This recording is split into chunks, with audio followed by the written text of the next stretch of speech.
Bonjour mes chers, bonjour à tous.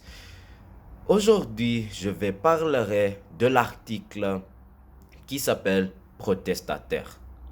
Je crois en la démocratie. Mais la démocratie, ce n'est pas la roue. Emmanuel Macron, mon ami. France est devenu un pays où la politique se fait davantage dans la roue que dans les urnes. Et cet article parle de l'histoire des grèves et des manifestations en France. L'article a été publié par Chez Nous et c'est un magazine pour les ados qui apprennent le français. Il y a trois points principaux dans l'histoire. Le premier point est le symbole de 1936. Historiquement, les mouvements sociaux ont d'abord pris la forme de grèves. Au IXe siècle, l'État avait ruiné la relation entre les patrons et les ouvriers. En 1936, il y avait un important mouvement de grève en lendemain de la victoire des partis de gauche, le Front populaire. Les ouvriers ont occupé leurs unes, tandis que le pays est paralysé. Après les grèves, les grévistes ont obtenu une augmentation des salaires, 3 mois d'heures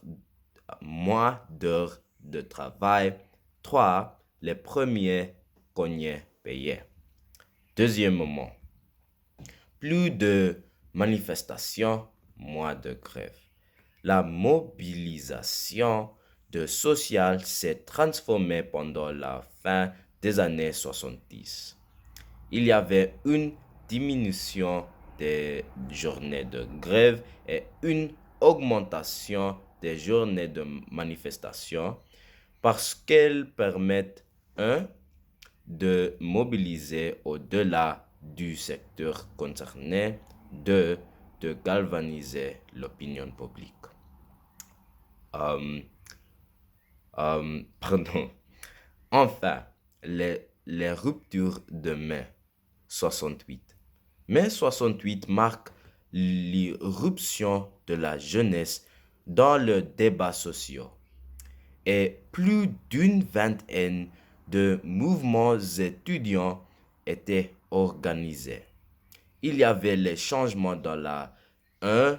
Sélection de l'université, 2. Le bourgeois, l'enseignement supérieur et 3. Le droit de travail. Après mai 68, la jeunesse est devenue une force sociale incontournable. Une autre rupture de mai 68 était la culmination des manifestations.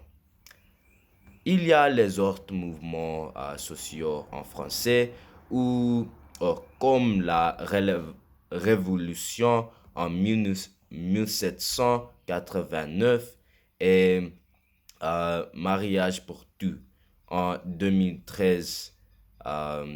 Ouais.